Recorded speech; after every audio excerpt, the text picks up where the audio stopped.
Hi guys, welcome back to my channel. I hope you're all doing really well.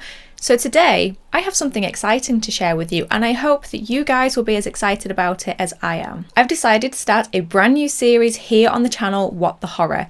It's one that's going to combine lots of different things that I love about the movie world and the true crime world, and hopefully it's one that you guys are going to enjoy as well. So I don't know about you guys, but I love reading and learning about the world behind the movies, going behind the camera. The behind the scenes things that, let's face it, are often scarier and stranger than the movie itself.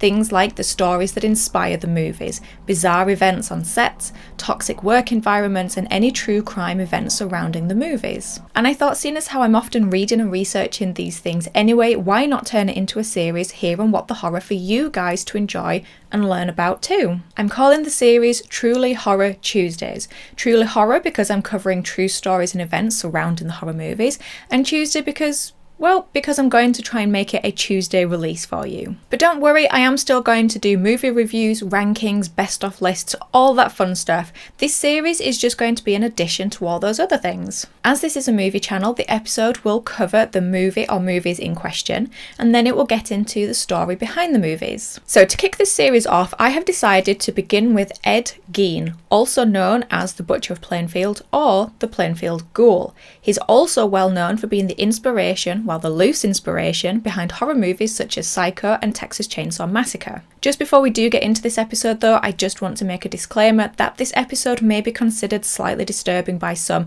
and I am going to describe the crime scene not in great depth but in some detail, so viewer discretion is advised. Ed Gein's crimes and story have had an undoubtedly lasting effect on popular culture. He's often referenced in music and books, movies and documentaries.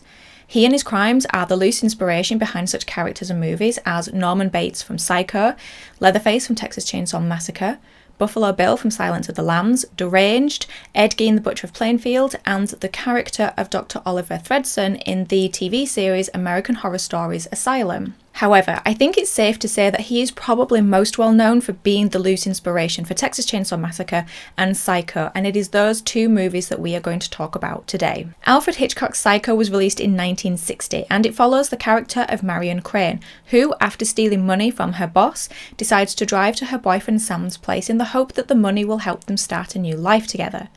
During the journey, tired from driving and paranoid that she's being followed by police, she makes the fateful decision and pulls into the Bates Motel. After the success of his spy thriller North by Northwest, Alfred Hitchcock was looking for a new project. Hitchcock's longtime assistant, Peggy Robertson, had recently seen a review for Robert Bloch's book Psycho in the newspaper, and she decided to show it to Hitchcock. He was immediately intrigued and acquired the rights to the book for $9,500.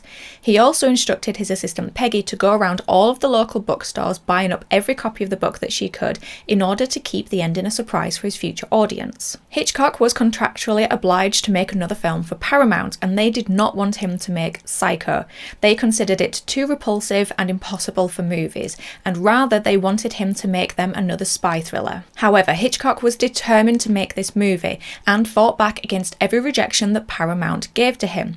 Instead, he offered to finance the movie himself, film quickly and cheaply in black and white, and use his Alfred Hitchcock Presents TV series filming crew. All he asked was that Paramount would distribute the movie. While the screenplay of Psycho remains relatively faithful to the book, there were a few changes made, most notably that of Norman Bates, changing him from a middle-aged, overweight alcoholic with interests in the occult to a younger, handsome, more sympathetic man who becomes mother through his mental health issues rather than through a drunken stupor. Ed Gein's influence on Psycho can be seen through Norman Bates and his unhealthy relationship with his mother. Both Bates and Gein for a while lived an isolated life with their controlling mothers. And while Bates never wore a skin suit like Ed Gein, he does wear his mother's clothing and a wig to help him complete the character of mother. And the mother character often berates Norman Bates about women, believing them to be sinful. This is a belief that was also held by Ed Gein's mother, Augusta. However, unlike Norman Bates, Ed Gein never actually killed his mother and kept her preserved corpse in the house. The Texas Chainsaw Massacre was released in 1974 and follows brother and sister Franklin and Sally Hardesty. They journey to Texas to visit a childhood home, but also to check on their grandfather's grave due to reports of local grave robbing. Whilst there and low on fuel for their return journey, they stumble upon a nearby farmhouse inhabited by the Sawyer family. The The Texas Chainsaw Massacre was co-written by Tobe Hooper and Kim Henkel. The concept for the story had begun in the early 70s, where Hooper had already developed a story based around the idea of darkness, the woods, and isolation.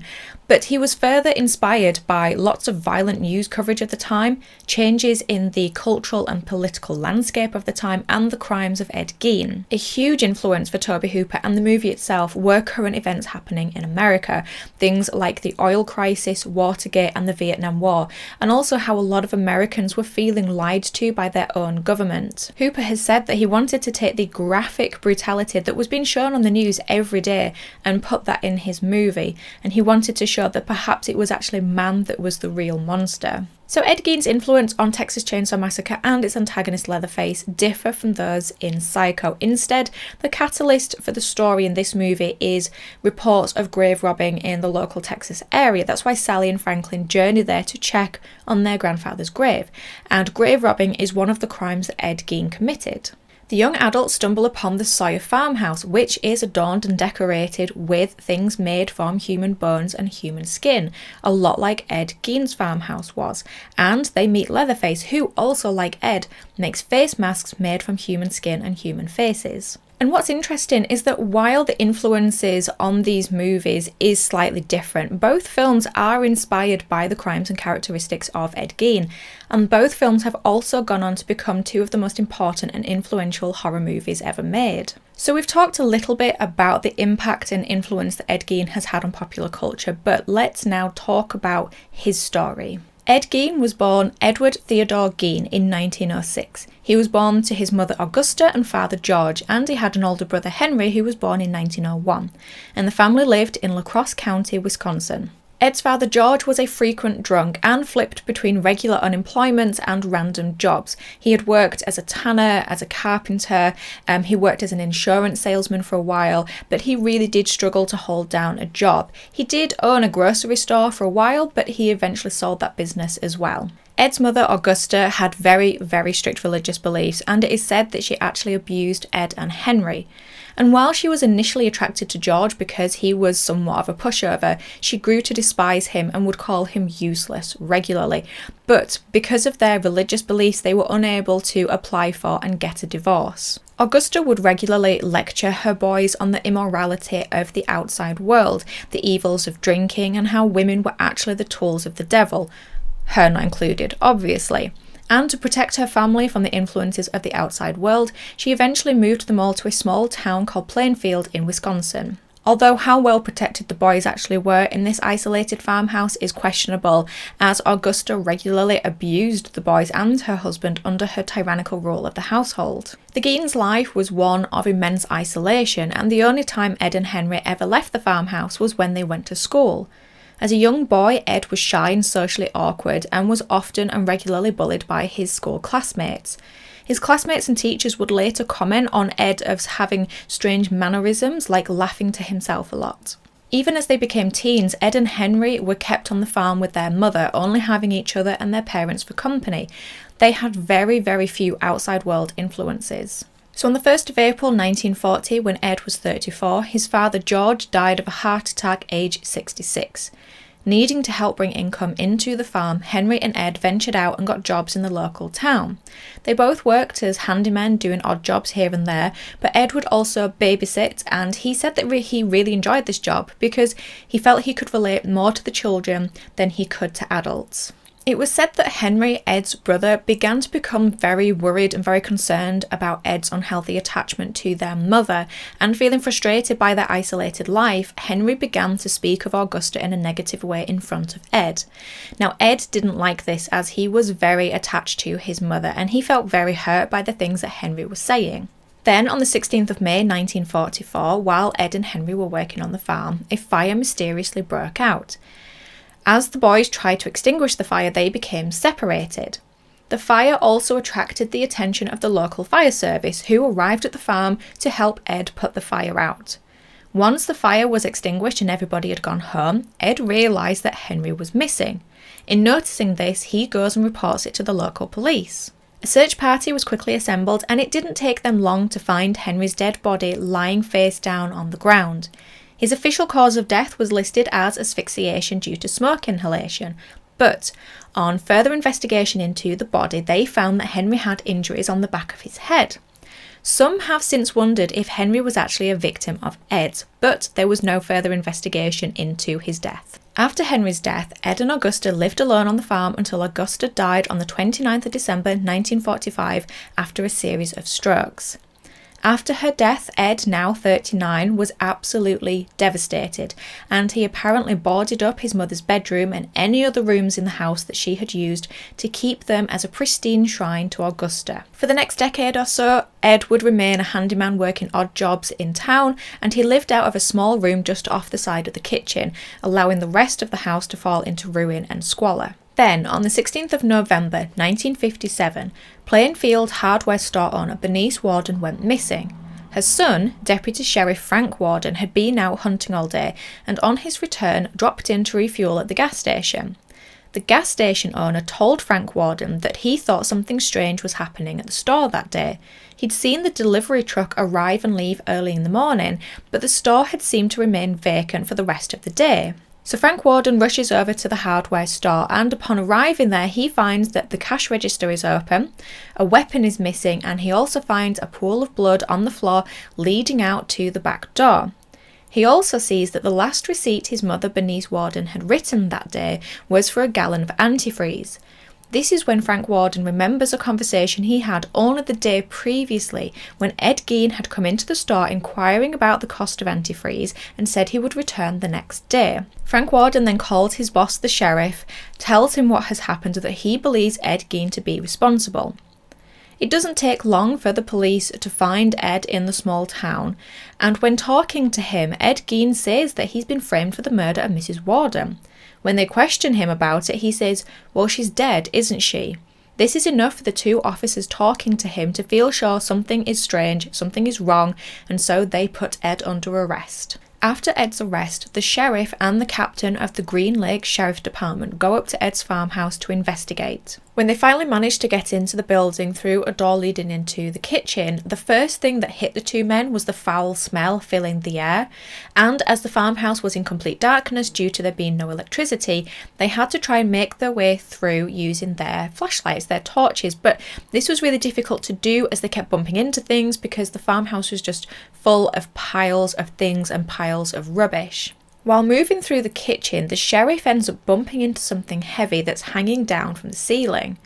As he turns his torchlight onto it, he sees that it is the body of Bernice Warden, the missing hardware store owner. She's hanging upside down from the ceiling rafters. Her head is missing and her insides have been removed. On seeing this, the two men quickly leave the house and ask for backup. I mean, something like that is going to unsettle you, isn't it? That is going to disturb you. On further investigation into Gein's farmhouse, it becomes clear that Gein is a prolific hoarder. Everywhere they look, there are just cans and piles of comics and newspapers, old rags, and lots of rotting food. But the search also revealed much more disturbing and sinister discoveries. They found Bernice Warden's missing head in a bag. She had a nail in either ear with a piece of twine attached to each nail. And in a box they also found another head belonging to that of a Mary Hogan who went missing 3 years earlier in the local tavern that she owned. They also found a wastepaper basket made from human skin and chairs where the seats were human skin. They also found skulls as bedposts, bowls made from human skulls. They found 4 noses, a pair of lips as a window or curtain drawstring. They found a belt made from nipples, a lampshade made from a human face, and they also found Gein's skin suit, which is what he would wear and put on. It was made up of female leg skin and a female torso. So Gein told investigators that he would visit 3 local graveyards and he would dig up the bodies of middle-aged women who he believed looked like and reminded him of his mother. Then he would take them home and use them to create his decor and skin suit. Gein said that he made his skin suit so that he could become his mother, and he admitted to hearing his mother speak to him for the first year after her death. Even though Gein admitted to grave robbing and the murder of Bernice Worden and Mary Hogan, he said that he would go into a dazed state where he didn't know what he was doing. He said he was still confused as to whether or not the death of Bernice Worden was intentional or accidental. In November 1957, Gein was diagnosed with schizophrenia and deemed mentally unfit to stand trial. Instead, he was admitted to Central State Hospital for the Criminally Insane in Wisconsin. Eventually, though, in 1968, Ed was deemed mentally fit to stand trial, and on the 7th of November 1968, a trial was held without a jury where Ed was found guilty for the murder of Bernice Worden. However, a second trial took place to deal with Gein's plea of insanity. Ed Gein was found not guilty due to reasons of insanity and was recommitted to Central State Hospital for the Criminally Insane, where he would live out the rest of his life. On the 20th of March 1958, a mysterious fire broke out at the Gein farmhouse, in which it burnt it to the ground. Upon being told about this, Ed Gein responded by saying, "Just as well." There are some that believe that the fire was started by local townspeople or person because the farm had become somewhat of a grisly tourist attraction and the townspeople didn't like this.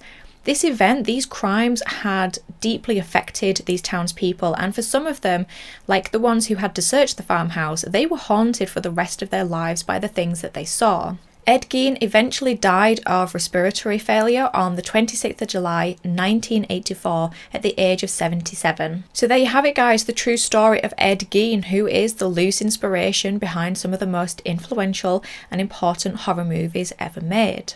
It's a very dark and very disturbing story that has fascinated and captured people's imaginations for decades.